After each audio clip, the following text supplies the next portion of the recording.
दुनिया में छोटे छोटे बिल्डिंग ब्लॉक्स होते हैं जिनसे लाइफ बनती है और इन्हें सेल्स कहते हैं। एक बस्लिंग सिटी की इमेजिन करो जहां बहुत एक्टिविटी होती है। एक सेल भी ऐसा ही होता है, एक microscopic city of life.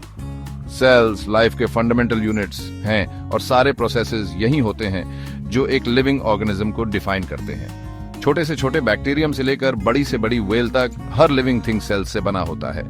Sales की डिस्कवरी का क्रेडिट रॉबर्ट हुक को जाता है, एक क्यूरियस साइंटिस्ट जिन्होंने 1665 में कॉक के थिन स्लाइसेस को माइक्रोस्कोप के नीचे ऑब्जर्व किया। उन्हें छोटे छोटे बॉक्स लाइक कंपार्टमेंट्स दिखे जो उन्हें हनीकोम के सेल्स जैसे लगे और इस तरह सेल शब्द का जन्म हुआ। बाद में माइक्रोस्कोपी में एडवांसमेंट से इन टाइनी यूनिट्स के इंट्रिकेट वर्ल्ड का पता चला। साइंटिस्ट्स ने डिस्कवर किया कि सेल सिर्फ एम्प्टी चेम्बर्स नहीं है बल्कि लाइफ की कॉम्प्लेक्स मशीनरी से भरे हुए हैं। आज हम जानते हैं कि सेल सभी लिविंग ऑर्गेनिजम्स के बेसिक स्ट्रक्चरल, फंक्शनल और बायोलॉजिकल यूनिट्स हैं। हमारे गट में रहने वाले सिंगल सेल्ड बैक्टीरिया से लेकर हमारे बॉडीज में ट्रिलियंस ऑफ सेल्स तक, हर सेल लाइफ के ग्रैंड टैपेस्ट्री में एक क्रूशियल रोल प्ले करता है। आगे के सेक्शंस में हम इस फैसिनेटिंग माइक्रोस्कोपिक वर्ल्ड के जर्नी पर निकलेंगे, सेल्स की डाइवर्सिटी को एक्सप्लोर करेंगे और उनके इनर वर्किंग्स के सीक्रेट्स को अनरैवल करेंगे। बायोलॉजिकल वर्ल्ड बहुत डाइवर्स और फैसिनेटिंग है, जहां माइक्रोस्कोपिक बैक्टीरिया से लेकर जायंट सिक्वोया ट्रीज तक तरह तरह के लाइफ फॉर्म्स हैं। उनके अपरेंट डिफरेंसेस के बावजूद सभी लिविंग ऑर्गेनिजम्स में एक फंडामेंटल कैरेक्टरिस्टिक सेम है, वे सेल्स से बने होते हैं। लेकिन क्या आपको पता है कि सभी सेल्स एक जैसे नहीं होते? सेल्स को ब्रॉडली दो मेन टाइप्स में क्लासिफाई किया जा सकता है, प्रोकैरियोटिक सेल्स और eukaryotic cells. Prokaryotic cells simpler और स्मॉलर होते हैं, जैसे टाइनी स्टूडियोज। ये बैक्टीरिया और आर्किया में पाए जाते हैं, जो सिंगल सेल्ड ऑर्गेनिजम्स हैं। दूसरी तरफ यूकैरियोटिक सेल्स लार्जर और मोर कॉम्प्लेक्स होते हैं, जैसे स्पेशियस अपार्टमेंट्स जिनमें डिफरेंट रूम्स होते हैं। ये प्लांट्स, एनिमल्स, फंगी और प्रोटिस्ट्स में पाए जाते हैं। इन दोनों टाइप्स के सेल्स में एक की डिफरेंस उनके जेनेटिक मटेरियल डीएनए के ऑर्गेनाइज होने के तरीके में है।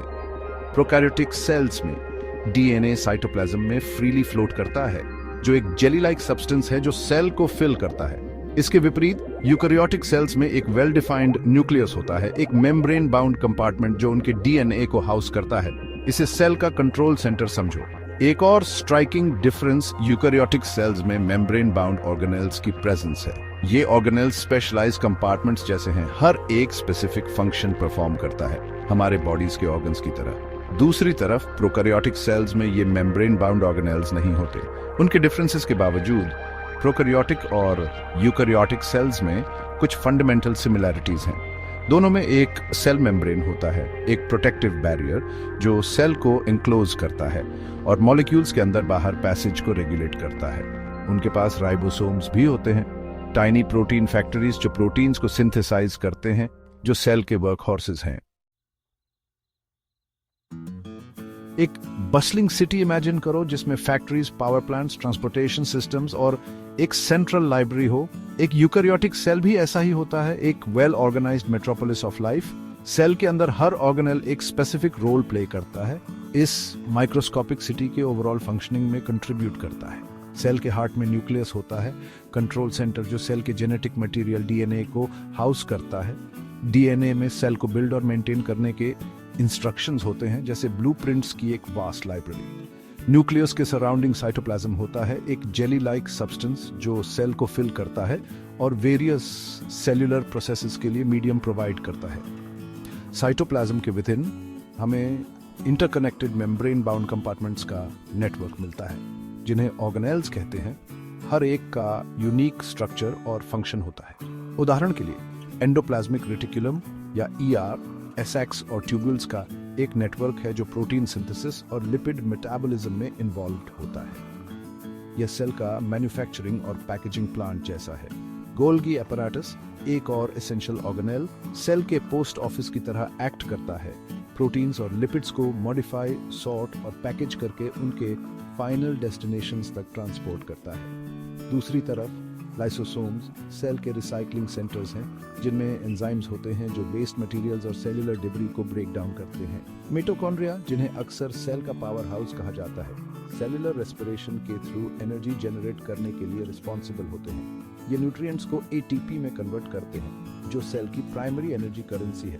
वैक्यूल्स लार्ज फ्लूइड फिल्ड सैक्स हैं जो स्टोरेज, वेस्ट डिस्पोजल और सेल शेप मेंटेन करने जैसे डाइवर्स रोल्स प्ले करते हैं। प्लांट सेल्स में प्रोटेक्शन की एक एडिशनल लेयर होती है, सेल्यूलोज से बनी एक रिजिड सेल वॉल जो सेल मेम्ब्रेन को सराउंड करती है। उनके पास क्लोरोप्लास्ट्स भी होते हैं, फोटोसिंथेसिस की साइट्स जहां सनलाइट केमिकल एनर्जी में कन्वर्ट होती है। ये ग्रीन ऑर्गेनेल्स प्लांट्स को उनका कैरेक्टरिस्टिक कलर देते हैं और उन्हें अपना फूड प्रोड्यूस करने में इनेबल करते हैं। जबकि प्लांट और एनिमल सेल्स में कई सिमिलरिटीज हैं, कुछ की डिफरेंसेस भी हैं जो इकोसिस्टम में उनके डिस्टिंक्ट रोल्स को रिफ्लेक्ट करते हैं। प्लांट सेल्स ग्रीन फैक्ट्रीज की तरह सनलाइट से एनर्जी हार्नेस करने और अपना फूड प्रोड्यूस करने के लिए अडेप्टेड होते हैं। दूसरी तरफ एनिमल सेल्स इंजन्स की तरह होते हैं जो अदर ऑर्गेनिजम्स को कंज्यूम करके एनर्जी ऑब्टेन करने के लिए डिजाइंड होते हैं। सबसे स्ट्राइकिंग डिफरेंसेस में से एक प्लांट सेल्स में सेल वॉल की प्रेजेंस है। यह rigid cellulose rich wall structural support और प्रोटेक्शन प्रोवाइड करती है, जिससे प्लांट्स अपराइट स्टैंड कर पाते हैं और इंटरनल प्रेशर चेंजेस को विथस्टैंड कर पाते हैं। एनिमल सेल्स जिनमें सेल वॉल नहीं होती मोर फ्लेक्सिबल होते हैं और wider range of shapes adopt कर सकते हैं। एक और की डिफरेंस प्लांट सेल्स में क्लोरोप्लास्ट्स की प्रेजेंस है जो फोटोसिंथेसिस की साइट्स हैं।